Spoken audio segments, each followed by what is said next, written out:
That's it. That is it. Yeah, it ain't even an interview. It's just a conversation. Look It's at that fun. mirroring. It's fun. It's fun, P. We vibe though, so Yeah. yeah. That is so funny. As I've gotten into music, people calling me P. I think that is so funny. That and people will be like, people who are older than me will be like, "Oh, Pear," and I'll be like, "Pear? Only my family calls me Pear." Oh, people actually call you Pear, Yeah. like. That's what my dad calls me. Oh. My dad and his side of the family, they call me Pear. Pear. That's Little cute. Pear. Pear Bear. Oh, Or just Pear. Just Pear. Just Okay. Pear. Not the bear. It's funny. My everybody always like, do you go by Sam or Samuel? And I'm like, the only people that call me Samuel is my mom and my grandma. And then my sisters call me Sammy. I don't let nobody else call me Sammy. Aw. That's probably the name you got when you was like in elementary, middle school. They called you Sammy. I don't like Sammy. Yo, I got a lot of living to do before I die. I ain't got time to waste. Time don't wait. Everything costs. Time been money. I don't fool with homie. Slime been funny. I don't do no jokes unless I'm the one telling them. Y'all nasty like 69. Y'all boys telling. Stay away from goofies. This is not a movie. Avoiding loopholes from you haul, you don't move. All right.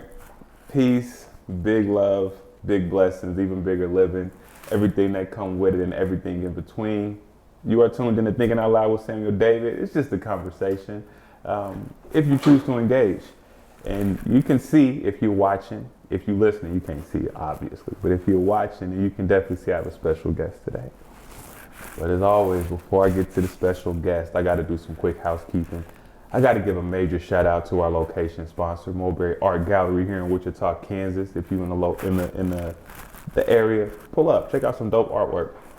Major shout out to producer Gabe, GBC Visuals, keeping everything on point and tight, keeping me honest, because sometimes I might go off the hinges.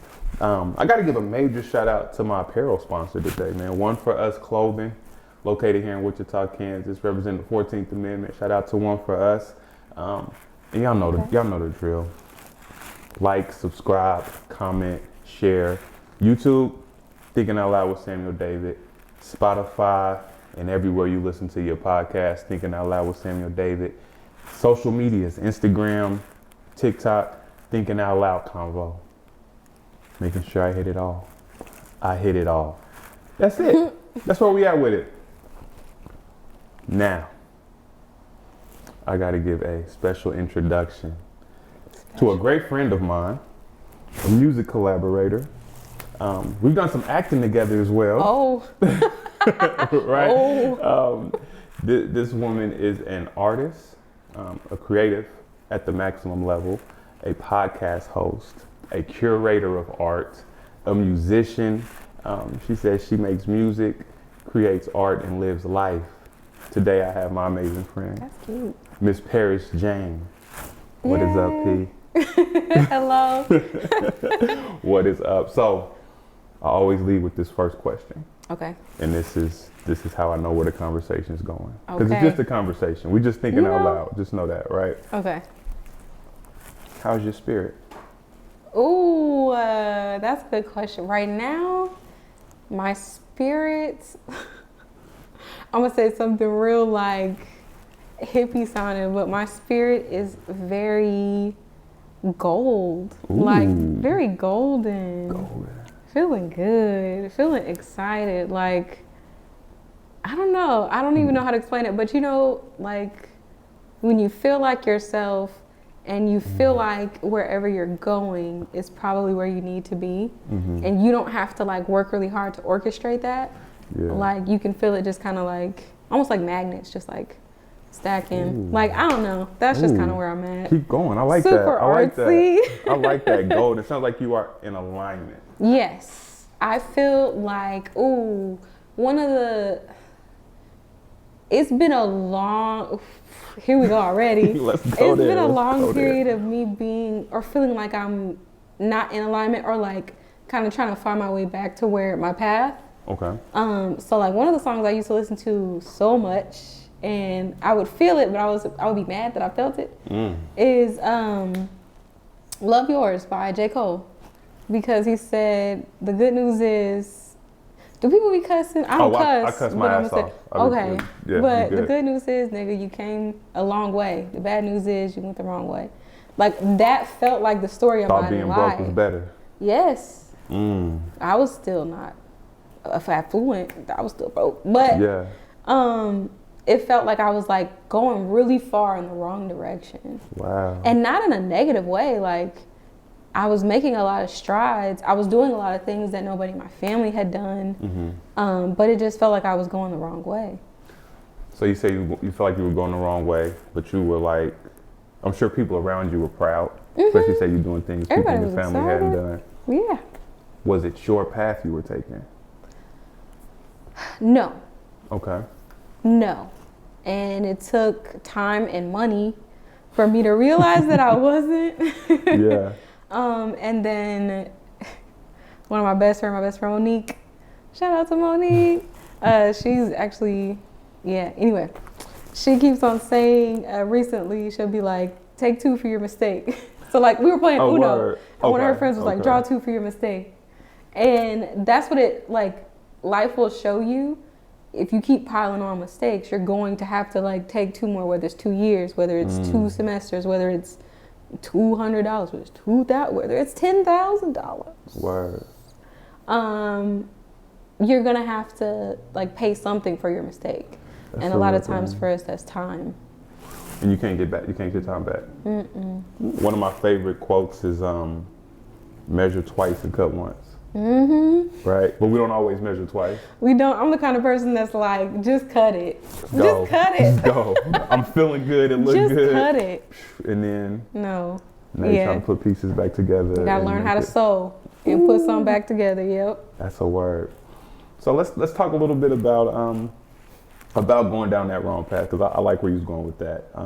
So you are the daughter of a state senator, right? I am. I know it's coming. You knew that was coming? Yeah. See, I don't even have a long list of questions. I'm just thinking out loud. Oh no, that's fine. So you talk kind of, doing dope things, regardless, right? But doing them for other people. Is there a level of pressure that comes with being the daughter of a state senator? And your mom is like vocal on Facebook too. Like she's vocal in life. In life in general. Okay, that's word. That's word. Yes, that's one of the things I admire about my mother. She's very much who she is wherever she is. It doesn't matter if she's at the grocery store, if she's like, she met President Obama one time and he like was shaking her hand, and like, of course you're moving through a crowd and he's like shaking her hand and looking at somebody else, and she says, I want eye contact. So she's who she is all the time. Word. I know for me, there have been 2 expectations that have always been heavy with that. Number one is that, we're gonna start with the easy one first. Number one is that she's a small lady and has a huge personality, and is, like very, when she walks into a room, you can hear her, me, I'm not that. And I think that sometimes people expect me to one day be that. Okay. And I don't think I'll ever be that. I think I'll always just be the kind of, like, I'll come out and show myself more. That's something that I've been like very protective of. Because if your parent does do something that's in the public eye, there is scrutiny. There are so many people who know you that you don't know. Word. And it's not a comfortable space to always be in. So, I don't know. You try to figure out how to express yourself without stepping on anybody's shoes or ideas or whatever. Yeah. And it's funny you say that. I was looking at I like Black Twitter on Reddit, right? And I was looking at one of the tweets was, I don't remember which daughter it was, but one of Michelle Obama's daughters smoking cigarettes. It's like 4 pictures of them. It was like, Michelle told us to not do drugs and to eat right. Look at her daughter smoking cigarettes. Look. Right. So what you was, sorry, didn't mean to cut you off, but that just made me think of that, because that's a real thing. It is. Wow. It is. It's super real. So yeah, number one, people expect me to be my mom. I'm not gonna be my mom. My mom's like very diplomatic and like look, listen, and I'm the kind of person that I'm liable to crack a joke, or I might just like take a step back or whatever, but you know, I'm usually just observing. That, and what's the other one? I think it's there's a weird like juxtaposition between what people think that I am, Okay. and what I, or not even that, how people think that like I might live or be or experience life, and how I actually have. Like, if your mom's a senator and you're like getting on the school bus and the kids are like, "Oh, y'all got money," you'd be like, "No, we have public assistance." Like, Word. we don't. I grew up near 9th and Grove, and then moved over to 17th and Oliver. What's that? Yeah, 17th and Oliver. So like, I grew up with everybody, like in my neighborhood and the people who I know, but I was never like a part of that. So it's like trying to redefine myself so that I'm not just like in this void. Okay. Is definitely a thing, but I digress. No, that's what we do here. We just think out loud, and wherever it goes, it goes. I'm a long thinker, long talker. Same. You feel me? I like to give a lot of context, so I don't sound wild. It's interesting to talk about that juxtaposition, kind of playing in that, trying to, and even speaking on, you know, recognizing who you are and that balance. So I like to do a little bit of research before I interview. Not a lot, but a little bit, right? So Well, I know what I'm getting myself into. You probably haven't found hardly nothing. Maybe. I find some good stuff, right? You're interesting people. Like, you're an artist, you're creative, you out there. But I seen your recap of 2022, right? And you were just mentioning, like, you know, finding that space to fully be you. Yeah. To no longer be a supporting cast member, to be the main character in your story. How did you get there? How did you, give me a little background of how you feel like you've been prior to compared to where you headed, or the epiphany you've had? Oh, that's a good, man. So, interestingly enough, I think that what was it? It was like January 2017 or something. I had like challenged myself to do like a 30 days fearless challenge. Nobody knows what that is except for me. A what challenge? What you say? 30 days fearless, right? Fearless, okay. I wanted to do something every day that was like anxiety or fear inducing for me. And so I was living in Austin, Texas at the time. I had just dropped out of grad school. I was in Florida at Florida State University, and I was getting a degree in art therapy. That's the whole, like, you came a long way, but you went the wrong way.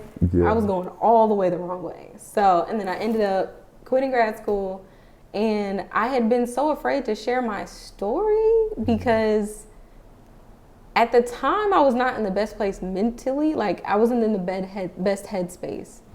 But I wanted to share what I was experiencing. And so I started making posts every day. I think I got to like day 14. And one of my friends was like cheering me on. He actually wrote some songs. Like, we used to write songs together in Texas. And he was like, "You got it, P." He was one of the first people to call me P too. Anyway, but he was like, "You got it, P. Like, keep going." And I remember I had like recorded this video of like why I wanted to stop the challenge, and I sent it to him and I'm like, "I'm gonna post this today." And in the video I like was crying. I was like, "I don't think I can do this." Like, you know, like, I don't know. At that point I just didn't believe in myself. And he was like, "No, don't post that. But like, keep going." And I ended up stopping. And from there, I kind of just like, I stopped that, moved back to Wichita like 2 months later in 2017? No, 2018. Moved back to Wichita 2018. And then, I don't know, I just kind of fell into like easily being in other people's art projects, helping build up other people's things. Like, even like Mulberry, like I met Anthony when him and his wife first moved back to Wichita. Word. And they had like just had like a little booth set up at Dunbar Theater for something. And he was like, I have this idea. And I was like, I can help. And so he came up with the concept for Mulberry. We, wrote some of the stuff, and like I curated the first show. But nobody knows. Nobody knows that. And a lot of the things that I do are very much so like, okay, we're going to put this out. You're going to use this for whatever. And I'm going to just be at the house. Word. I'm going to be at the house chilling. But I think I'm selling myself short by doing that because I have a lot of ideas. I have a lot of things to say, whether it's musically, whether it's art-wise. And I can't allow myself to be afraid of whether or not somebody sees it as like too somber or sad or too emotional or whatever, So, For sure. Yeah. No, that's real. Because as an artist, right, you create or you write or you paint from the most truest place. Right. And we were just talking off camera, right, about how I notice most artists are either extremely extroverted or extremely introverted. And you come off introverted. Oh, yeah. Right? You kind of chill, you reserve, but your work is dope and it's loud, right? But it's yours and it's from a real space, right? Yeah. Why were you worried about, why you give a shit what people got to think? Because I'm introverted. Because I'm introvert. I don't know. I've always been different. And a bunch of people can say that. Most people who make artwork are probably, we're all different from each other. So it's not something like novel to be like, oh, I've been so different from everybody. Yeah. But for real, like in the way that even when I was a kid, I was very like wise beyond my years. And so talking with other kids and stuff in my grade was always hard because it was just like, I don't care about that. I don't care about that. Word. Like, I do not care about that. I don't have any interest in what y'all talking about, but I want to be a part of it. And so I guess it's always just like that deep-seated kind of anxiety about whether or not I'll be accepted or whether or not I'll still just kind of be on the outskirts of everything all the time. That's a real feeling. As a creative, I've had that feeling. Like I've never created, I won't say I never, I've created a while ago to please others. Like somebody will be like, oh, that's dope. And I'm like, oh, okay. I gotta do that more. I gotta keep doing that, right? Yeah. Did you find yourself there? Yeah. Yeah. Yeah, for sure. What took you away from that, right? To finally be like, okay, you know what? Because that's not to finally land in a space to be selfish. I think that people feel like being selfish is a bad thing. Everybody deserves to be selfish. I think. I like to say I'm not an expert. I just think. How do you get there to be like, you know what? I don't give a shit what y'all got to say about it. I'm going to do me, and it's me, like it or love it. I don't know if I'm there. I know that this year, my job is to get myself there. Okay. So even if that's like a little bit of like exposing myself and my joy and my pain and my ideas and my failures and my whatever, if it means like putting pieces of that out so that I see how people respond to that and then desensitize myself to it, that's what I might have to do. And that's kind of what my plan is. We're gonna see.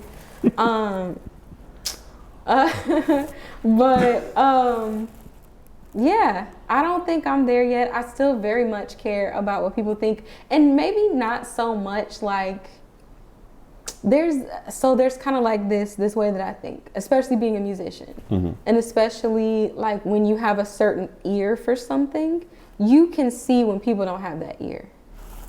You can feel it, you can see it, you can be like, oh, I'm gonna say just what I'm gonna say. Yeah. You can look at somebody and be like, that person can sing, but they have no idea how to harmonize. They have no idea what tone is. They have no idea what pitch is. Even if you don't know what those words are defined as, like you know what it is when you do it and you feel it. And so I guess I'm not worried about the people who don't know what it is. I always am like, I already know where you're going. Keep going. Look, I'm always like, do the people that I admire think this is dope? Yeah. And that's a cool place to be, but at the same time, you have to think about the people that you admire are either older than you or have a formula for what they do already. And if what you do doesn't fit into their formula, they may never like it, and it still may be dope. Word. So, listen, it's part of walking in your genius, right? And it can be a detriment when you my favorite place to be sometimes, not all the time, sometimes is the studio. I don't like to be in the studio with musicians, artists, or anybody who look at me like I'm that nigga, right? Because then it's awkward. But I appreciate, like, if I'm in there with somebody I equally feel like is musically a genius or is a creative genius in some way, shape, or form, because then I feel challenged. Or I'm in that space where I'm like, okay, this collaboration is about to be crazy because I know they thinking way up here and I'm thinking way up here. Right. Right. So that's interesting. Creative to creative, I feel you there. Yeah. Because it's not easy. It's not easy to walk in your genius when you are, I don't want to say intimidated, but I will say intimidated because you perceive somebody else to be so dope. Yeah. But then you start having conversations with them, you're like, oh, you deal with the same shit. Yo, anytime somebody, and it's so weird to even say this because I don't see myself as like, not to say I don't see myself as anything special, but like I said, I don't see myself as anything novel. Word. And when people are like, oh my gosh, like, you're so dope, you're so, and I'll be like, I'm just a regular nigga. Like, I'm just a regular, my mom is probably gonna be like, why would you say that? But I'll be like, for real, I'm just a regular nigga. Who said that, Absol? Yeah. Just a regular nigga. I love that song. It's but so funny, yeah. That's real. Wow. Okay, so, because I could stay and talk about walking in your genius all day. Because again, you're somebody who I musically admire. Like, you are legit my favorite singer. That's crazy. Listen, what's crazy? That's crazy. When we did Smoke Break, I was like, yo, this girl is bananas. Right? And then other songs I hear you on, I'm like, yo. And again, you can tell when somebody, I'm thinking. So Chris Barnett is one of my favorite rappers in the world. We have the same birthday also. No doubt. You are a Leo. That's right. Oh, sheesh. I tease Chris about that all the time. But we was in the studio one day and his bars were syncopated to the drum pattern. Right? And I'm listening. You feel me? I'm checking for it. I'm like, bro, did you even realize what you were doing? He's like, no, what are you talking about? And in that moment, I was like, oh, sometimes when people walk in their genius, it's by accident. Like, you're just doing dope shit on accident. Yeah. For real, I always think of people's genius or like whatever like thing you get into, it's a flow, right? Like we call that feeling flow. But everybody has their own wavelength.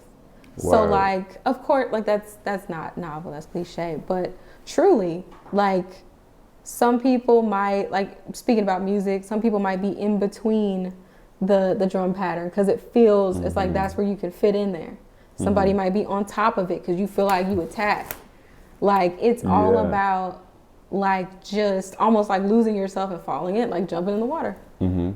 And you just flow with it. So yeah, I'm trying to find more flow. Trying to find more flow. You know you can't find it. That's the challenging part. I know. It like pulls up on you. So my cousin Eric is an artist. He's one of the smartest people I know in the world. He's like super dope. And we were having an argument about flow state. And I was like, no, I gotta feel it. He's like, but how you gonna feel it if you're not in it? And we were talking about just getting in. Yeah. Once you start. Yeah. No, that's then you real. fall into it. Like I joke a lot. I'm domesticated. I'll be at the crib. What does that mean? I'll be at the crib cooking, cleaning, folding laundry. And so in that, it's hard for me to jump into the flow state of like writing music. All my songs is about wifey and the kids. And I'm like, okay, I love them. It's great content, but I'm searching for something different. But then do I need to give anything different? Because this is where I'm at, right? True. It's weird. But you paint, you draw, you create not only artwork, but also coloring books to greeting cards Yes. and you sing your ass off. Yes. Most of what is there. So, so how do you find that flow state or even that creative space? Like, do you sit down and just start, or is it when you feel it? Mostly it's when I'm like, I procrastinated too long and I just gotta get it done. Okay. That's usually when most things happen. Either that, or this is gonna sound horrible, when I'm procrastinating from doing something that actually needs to get done, which is bad. Sorry, Gabe. That's what be happening sometimes. And Anthony, before he left, right? And for those that don't know, Anthony Joyner, the curator, the owner of Mulberry Art Gallery, works close with Paris, and he said, Sam, ask Paris about this piece of art that she's been working on. And he said, ask about the album, which I was going to anyway. But do you find, I don't like deadlines as creative. I need them. Okay. I need them because I'm the kind of person that I know you know what it's like to be a perfectionist. Oh yeah. It's kind of like they say the Mona Lisa took, I don't know if it's dry now or that it hasn't dried after all of these years, simply because when it was being painted, and I don't want to say the wrong artist because you can't be an artist and be like, oh.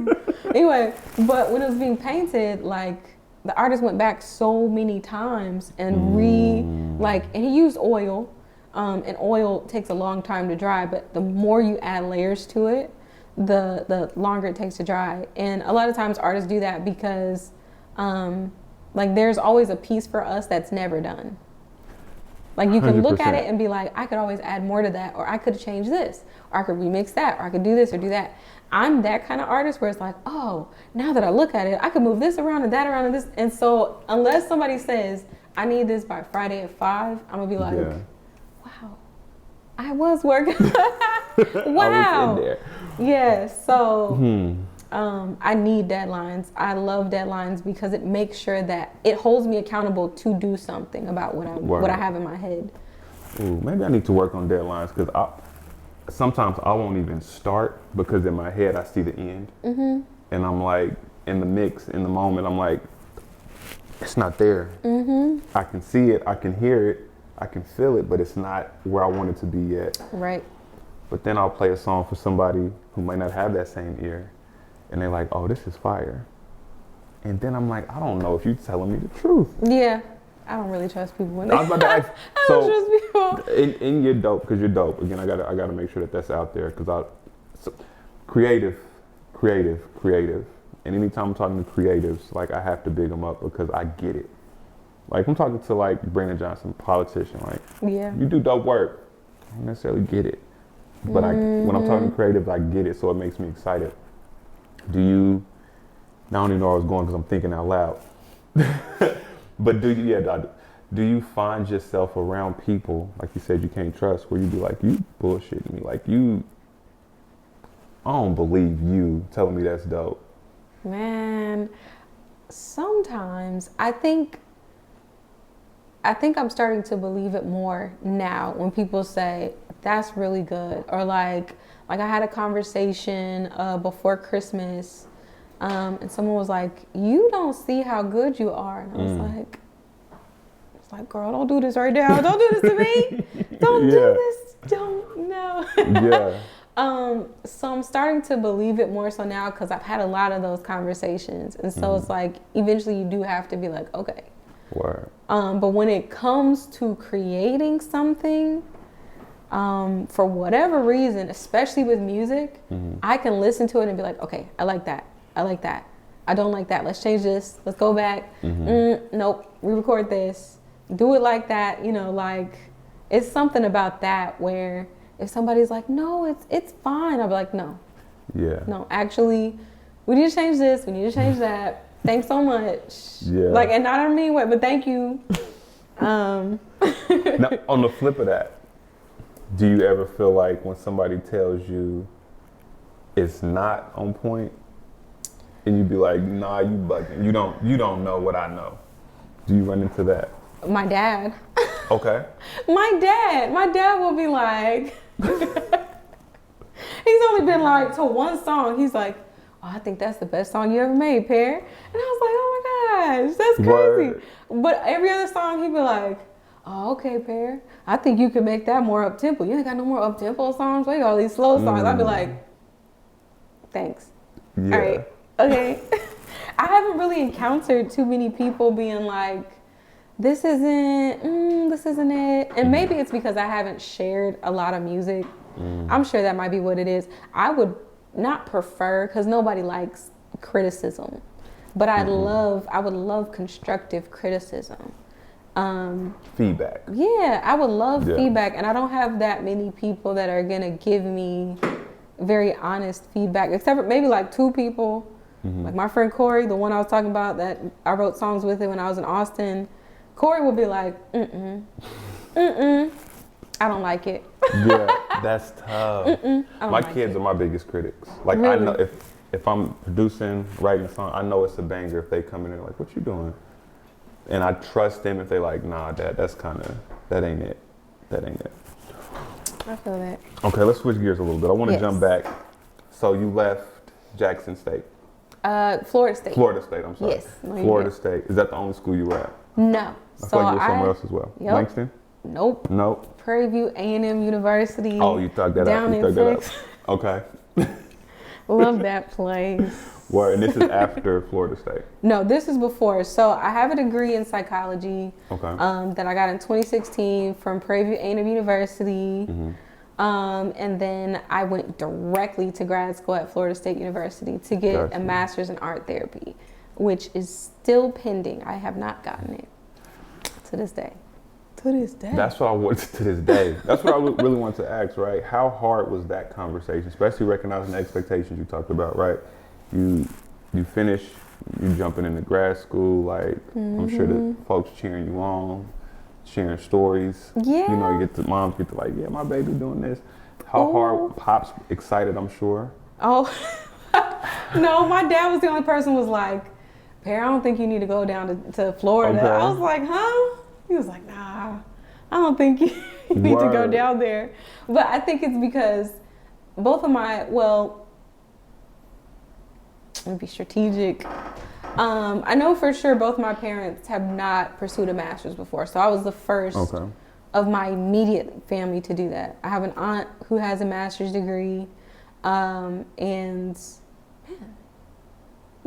Now I have some family who have gone into higher education, but not my parents. Okay. So my mom, of course, she was like, my daughter, you can go on to be a doctor, do that. My dad was like, I mean, whatever you want to do. Yeah. But it was tough. It was tough because for me, it felt like, okay, I'm on the right track. Like, this is not a bad path.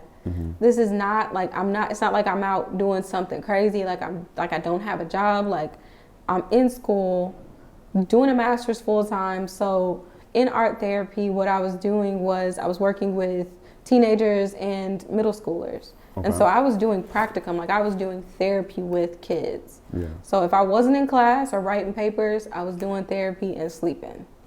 Like, it was very involved. And actually, how deep do I want to get? Let's get deep. We got room to swim. We'll get deep. I actually started to become severely depressed when I was in grad school. Like one of our professors, and I love her to this day. She had us journal every week. So when we would come into class, we had her class once a week. Yeah, on Mondays, once a week. And we would journal and do instead of writing, it would be like a visual journal. So we would have a prompt to draw something and then to write something about it. Whether it was do a family tree, a family diagram, because it was trying to help us see what kind of work we could do with others, but also do the work within ourselves and see what things we were up against before we go out and just do therapy and use art to do that. Because art it's a channel. 100%. It's a way to channel emotion, expression, thought, idea, And if you're exposing somebody to that and you don't know how to use that in a proper way, you could be opening them up to a channel that reveals a lot of trauma that they don't know how to put back in, or they don't know how to sort through. So you got to sort through your own. And doing that was opening up a lot. Number one. And then number two, I had gone to an HBCU, which before I went to the HBCU, I was in the IB program at East with a bunch of white kids. And so when I first got to PV, I was like, I don't think anybody's gonna like me. Because I hadn't been used to being around, like being in classes with black kids. And then went to PV, found myself, I felt like, and then went right back into a predominantly white environment, like a lot, like this is wow. So it was a culture shock, and I felt like this wasn't my path, but I had to do it anyway. Because I already started, like I gotta finish. Anyway, I digressed. But we did this journal, and one of my journal entries was me, like, she was like, draw the last thing you see before you go to sleep or something like that. And I drawn my TV and like the red light on my TV, like the little red light when you turn it off. And I wrote in there and I was like, I struggle to go to sleep at night because like I've been having really bad dreams. Like I was depressed to the point where it was like I was having really, really, really scary nightmares that I won't get into. And like I'd come into class just looking like I hadn't slept in days because I hadn't. And she was like, I need you to go to the counseling center on campus. She's like, I'm going to check in with you next week to make sure that you did. And talking with her and another one of my advisors, they were like, if you don't have a passion for this, this will be here.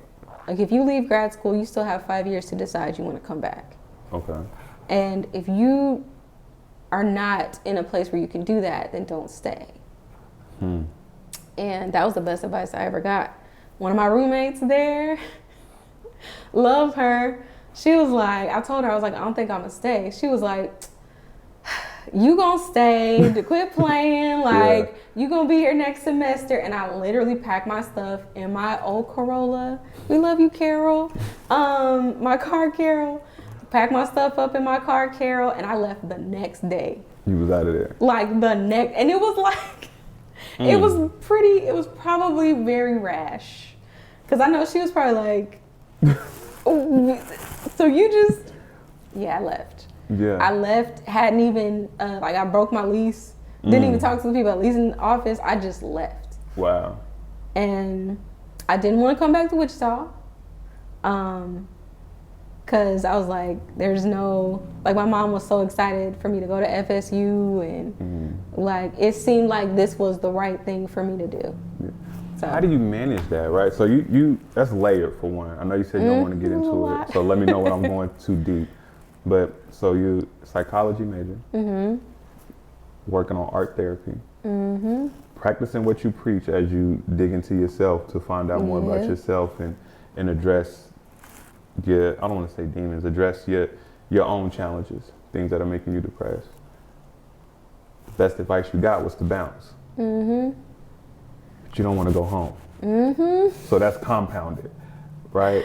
Yep. How did you climb out? I made a lot more rash decisions. Okay. That's, two steps. You know, we just kept going in the... It's kind of like, what's the game? Mario Kart? You know when you're going the wrong way and the little dude on the cloud is like, wrong way, wrong way. And you're trying to like, everybody else is like just zooming and you're like getting spun around. I was just spinning. I was just spinning. So I was like, well, whatever direction I go after I stop spinning, we just gonna go there. So I came back to Wichita for like 2 weeks and then I talked to some of my cousins in Texas. They were like, you can move to Austin with us. And I was like, bet, I'll be there next week. Word. So I put myself back in my car and drove down to Austin, Texas in a poor way because my mother did not know until the day before. My dad didn't know until I got to Texas. He was like, "Hey, Pear, how you doing? Where you at?" I said, "I'm in Austin, Texas." He said, "What?" Wow. He was like, "What you doing down there?" I was like, "Oh, I'm about to stay with Leisha and them." Wow. Yeah. So went down there because in my mind I was like, I want to do something with music. Mm-hmm. I don't think I can do that in Wichita. Don't want to be in Wichita. Like when I left and went to college, Prairie View, I was like, I'm never coming back to Wichita. Yeah. Joke's on me. Did you feel like a failure when you came back? Personally, not. I'm sure everybody else's thoughts maybe been on that, but did you feel like, yo, I did not? You know, I never felt like a failure coming back to Wichita simply because I don't think I'm gonna stay here forever. Okay. So like a part of me is just like, okay, I'm just building what I'm building until I leave. Yeah. So when I came back, no, I was just like, okay, what's the next move? Because we not staying here. Yeah. So it was more of just like, hey, I'm just visiting. It's so good to, well, I haven't seen you in like 3 years. And then being like, okay, what's my next move? So went to Austin. I lived in Austin for almost a year. But that, look, depression is not like you just have to go to therapy and you just have to talk about your feelings, do some self-care, take a bubble bath, and you'll be not depressed. Like, it's not like that. Like, depression for real is like a habit. I don't think anybody thinks of it that way. Depression is a habit because not one day, but gradually you start to feel down. And eventually you start expressing that you feel down. And like some days you may wake up and choose to do something that makes you not feel as bad. But eventually you find yourself, just like if you're working a job, you wake up and you choose to go to work every day. You don't have to, but it's such a routine that it's not a question anymore. Yeah. That's what depression is like. That feeling, that low feeling is not a question anymore. It's just a thing that is. It's normal. Right. It's just a thing that is. So you wake up and you be like, okay, I don't really want to be here today, but like we here. So let's make some jokes and like get through it. Yeah. And so that was still on me when I went to Austin. So even though I wanted to make music so bad, I wanted to, at that time I was doing a lot of art. Like I've always been doing commission artwork. Like I paint graduation caps. That's how I started. Like selling art to people, selling art or doing like work. In college, that was a side hustle. I had like 3 side. I did people's eyebrows. I did people's hair. I don't know why people were letting me do their hair. That was a bad idea. I don't know what I'm doing. I was doing people's hair. I was a writing tutor, a math tutor, and I did graduation caps. Word. I was doing all that because I was like, I gotta look. We gonna give me some shoes, Get some books. But yeah, so I was still doing art, but I couldn't make music to save my life. And all I was doing was working when I was there, and my family that was there, I loved them to death because they would like. Specifically, shout out to my cousin Dante, shout out to my cousin Leisha, shout out to my cousin Corey, young Lene, all we was gonna shout out everybody. Yeah. But they were for real very present with me, and they knew what it was. So you had a support system that was aware of what you were doing. Okay.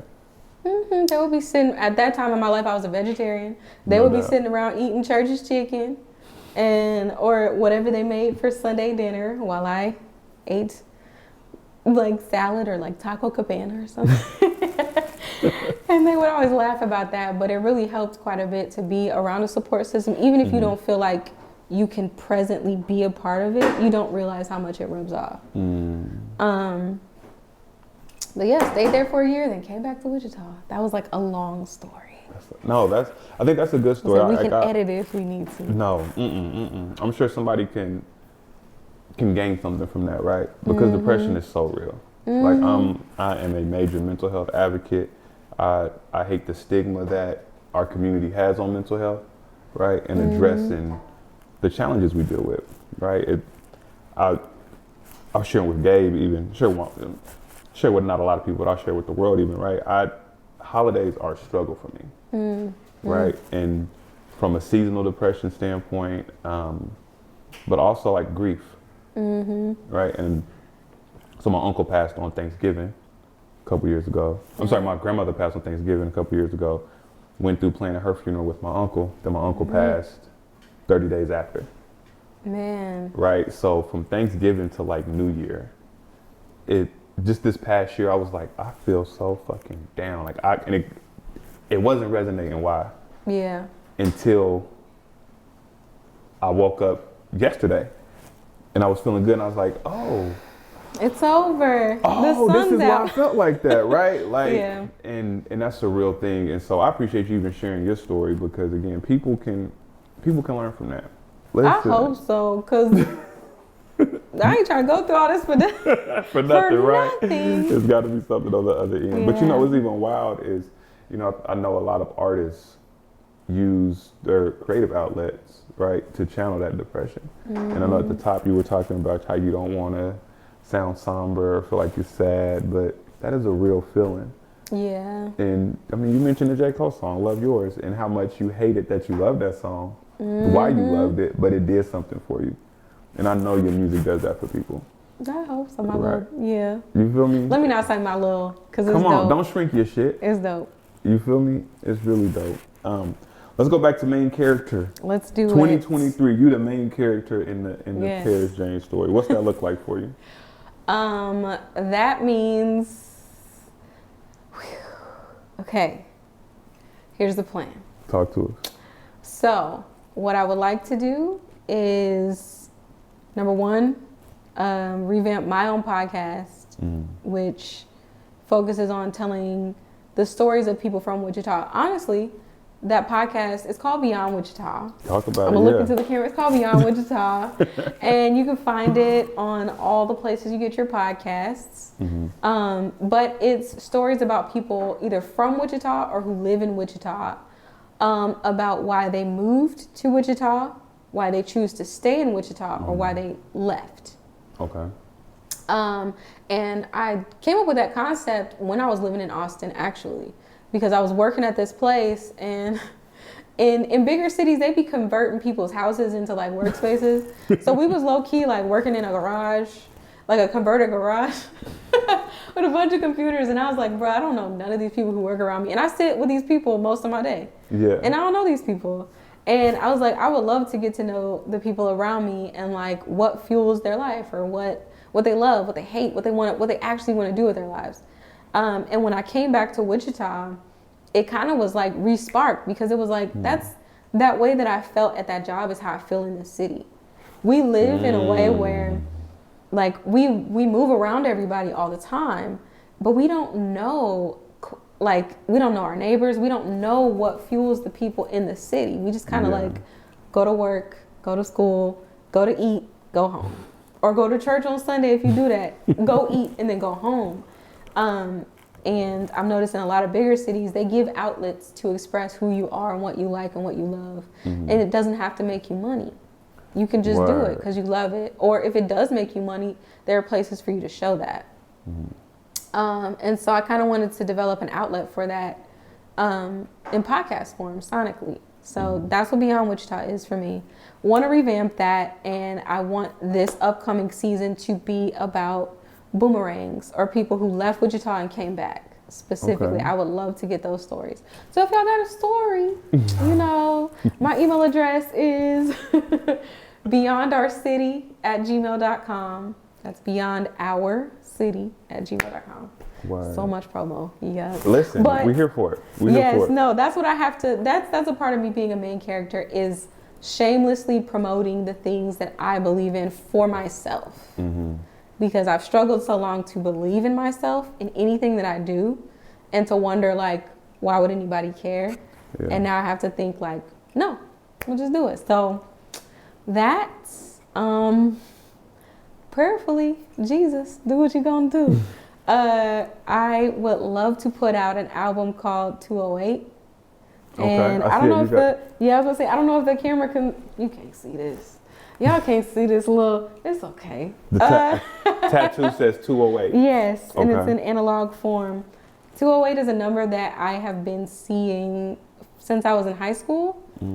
And it always pops up when I'm making an important decision for my life, either an important decision or a moment where I need to recognize my own worth and purpose. Word. So like when I was in Florida, I would literally be like, oh, I need to go get some gas. Gas would be $2.08.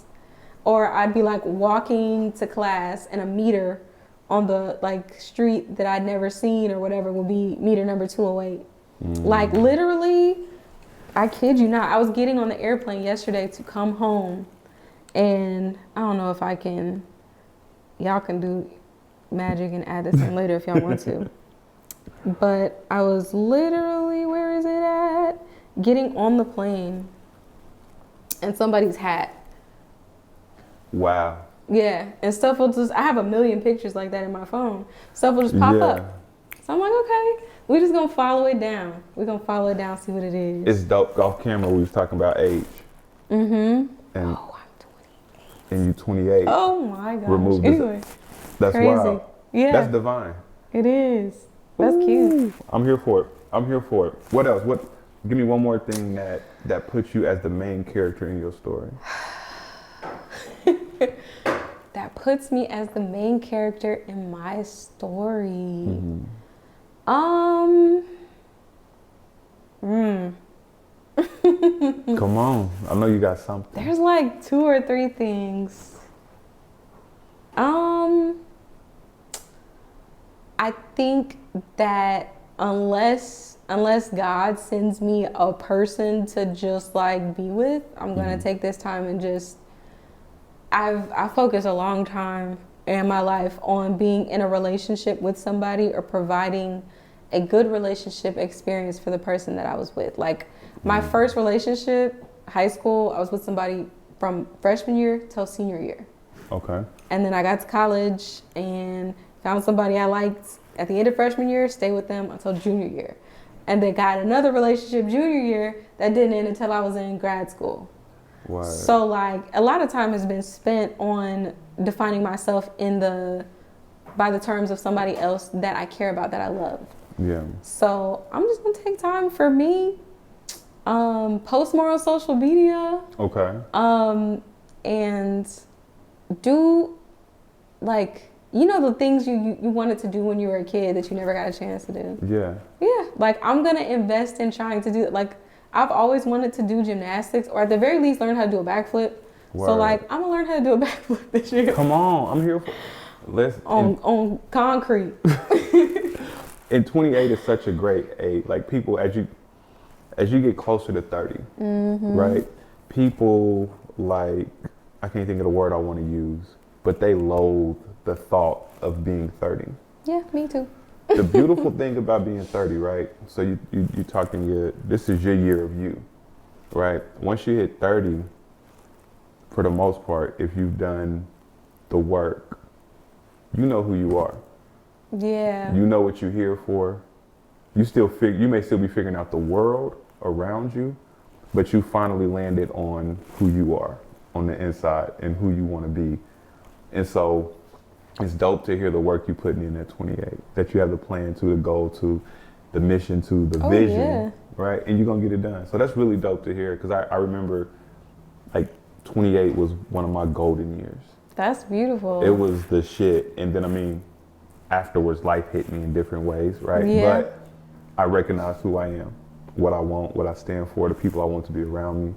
So I'm excited for this year for you. Thank you. For sure. I am too.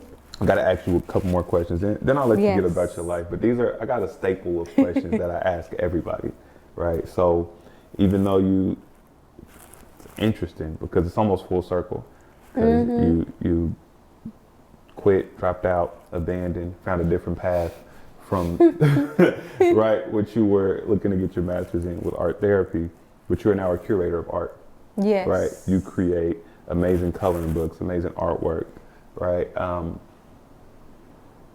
What affirmed to you that you were on the right path? What affirmed to me that I was on the right path? This is irresponsible. Okay. I mean, it's not that bad. I know people don't be doing their work at work, but I don't do my work when I'm at work.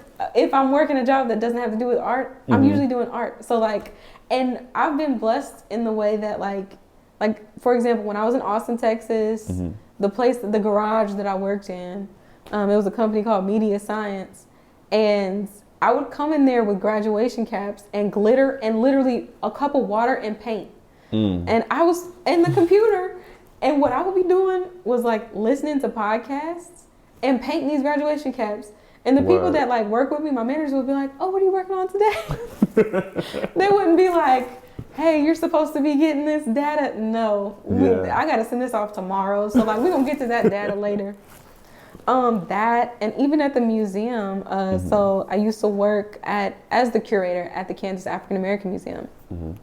And I would be in there working on graduation caps. They wasn't like, "Go do those caps." I was like, I know, like, oh, I was just working on the next, exhibition. So sorry. But I think what affirmed it for me was when the people around me were encouraging me. So even like at the museum, my colleagues that I work with there, my family, my friends, a lot of different people were like you need to, you be drawing, you be like, you need to do something with this. Like I would pay, I think one day, man, I feel like I'm name dropping. I don't even like it's that. Your world. It's Yuck. your world. That's giving props to folks. That's all it is. But Miss Carla Eccles from KMUW came into the museum, and we did an exhibition where I had done an open call for women of color to submit artwork that they had done for Women's History Month. And I had a couple of my own pieces in there, and she was like, "Are you selling this piece?" And she was like, "How much are you selling this for?" And I was like, I said some low number. And she was like, "I think you should be selling that for more, but like, I want that piece. Like, I want that. That's really good." That, and then, so stuff like that. And then when I started doing my greeting cards. There we go. Okay. Word. And I only, like, it feels like I've been doing them for eons. I only put out the call for that last year. It's going to be 2 years now, like next week. Wow. I did that 2021, at the top of 2021. Because I got one for Valentine's Day of me and wifey. Yep. Y'all were one of the first people that That's ordered dope. some. And I was like, I'm gonna get like 5 people that'll probably want, a card. And I'm like, oh, and I'm charging like $25. I'm sorry, y'all, the price is going up because I gotta pay for my gas. It's not today's price. And it'd be taking a long time. Like, y'all don't realize. But anyway, I was like, I'm asking for $25 for a greeting card. I'll probably get 5 people. I got like 20 people. I was like, oh, I need to do this. Yeah. Like, I need to do this. I need to come up with a business plan. And after Valentine's Day, people were like, still, I need a card. People from outside of Wichita in a month, literally from February, I think by March or April, somebody from California had asked. Somebody from North Carolina had asked for a card. Some people from Florida. Yeah, like, it was like, it's growing. It's bigger than you. yeah, it's like, how do y'all even know me? Like, I only posted this once. How do y'all know this? So after that, I was like, yeah, let me dig into that. And honestly, I'm trying to get to that with music, because that's been the hardest space for me to get in that kind of flow and that kind of like, I don't really care. Like, I don't care what you say. I'm dope, nigga. Like, yeah, no, listen, for real. I think in music it's tough because it's like oversaturated. And I won't get into that because that's a whole nother conversation of the oversaturation of shit that's out there. Yeah. But then it's a challenge because now people can find what they want to find. You don't have to be a victim of radio programming. You can find your own shit. Exactly. Last question I got for you, T. Okay. So, 28, 10 years ago, what would you have told, what would you tell yourself if you had a mirror or a magic whatever, and you could be like, yo, listen. Baby girl. Right? Baby girl. I'd be like, oh, little Paris, you don't even know. First off, just get to know, I don't even like that phrase. People be telling me that now. Just take the time to get to know you. How about you get to know yourself? Shut up. Nah, but for real, I'd be like, everything, every idea, the smallest ideas that you have, try them. Word. Try them. Try them. Because I know myself now, but back then I was so much more resourceful. I knew how to make something out of nothing. Like, me and my sister used to have like little Barbie dolls, and we didn't have no extra Barbie doll clothes. So we would take our old shirts that we didn't want and like literally cut the arm off the elastic part and then like make it into tube top dresses. And I knew how to sew, so I'd be like, we're gonna sew some sleeves, some straps. I was resourceful as a child, and as an 18-year-old, I was so much more so. And so I would have just told myself, relax, try all the ideas. And at 18, I thought I was too old to try. Like, I thought it was irresponsible, and I thought I was too old to try singing. And I would have been like, sing everywhere. Do that talent show that you was scared to do your freshman year at PV. Do it. Word. Like, sing everywhere. Sing all the time. Don't stop. Like, don't ever stop singing. Like, always sing. Don't let anybody tell you that's a stupid dream. Like, do that. I would tell her that. And then I would tell her, don't be afraid of money. Don't be afraid of money. That's it's a tool. Bar. It's a tool. That's a bar. Don't be afraid of money. Ooh. Don't be afraid to spend money. Don't be afraid to make money. Don't be afraid to lose money. Yeah. Because it'll come back. You'll be okay. I love it. I love it. Listen, reflection is major. It's the top of 2023, right? And I'm hopeful that you don't lose your humility and your humbleness, but that you talk your shit this year. Yeah. Right? And that you be the best you on every level that you can be that. And I appreciate you sharing your journey and your story with me. Yes. Like, well, thank you for giving me the space. 100%. And providing the space for many people. Because stories are important. I heard this saying that said, those who tell stories rule the world. That's how history is written and made. History is only made by those who write it. Ooh, that's a bar. So, thanks for making the space. 100%. Oh, P, you the best. You the best. Listen, let the folks know where they can find you. You done gave some shout outs already, but make sure they know where they can find you. Okay. The easiest way to find me, because there's like 3 channels. The Paris Jane on Instagram, Facebook, TikTok. I'm gonna be TikToker, maybe. We gonna see. Who knows? And all the other places, The Paris Jane. If you want to find my artwork, you can find me at Paris Jane Creates. And both of those are at theparisjane.com. You might as well just get a piece of paper. It's a lot. And then the last channel, be on the lookout for Beyond Wichita Season 2. Word. And if I slack up, Gabriel, just be like, you lie. But you can find that on social media and on the web at Beyond, oh my Lord. It's Beyond Our City. Beyond Our City on Instagram, beyondourcity.com on the web. I love it. I love it. Yeah. Greeting cards. Oh my gosh. Thank you. So my greeting cards and my coloring books and everything else that's to come this year is on my website, theparisjane.com/ParisJaneCreates. You can also, let me not say that. I will say it though. If you have ideas, if you have a commission that you want me to do, you can DM me at Paris Jane Creates on Instagram, and I will get back with you in 2 to 3 business days. I love it. I love it. Well, P, it was a pleasure. Yes, I appreciate for you to the max. sure. Oh, you can hear Paris on my album, Sound Advice. You Smoke know? Break.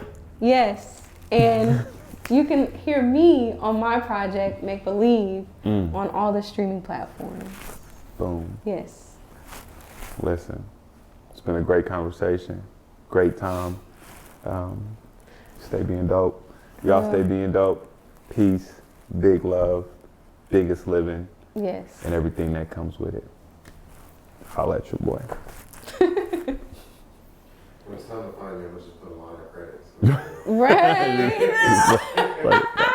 Let it go. 3 logos, We 4 definitely gonna have to put handles. Oh my. I got a lot of living to do before I die. I ain't got time to waste. Time don't wait. Everything costs. Time been money. I don't fool with homie. Slime been funny. I don't do no jokes unless I'm the one telling them. Y'all nasty like 69. Y'all boys telling. Stay away from goofies. This is not a movie. Avoiding loopholes from U-Haul, you don't move me.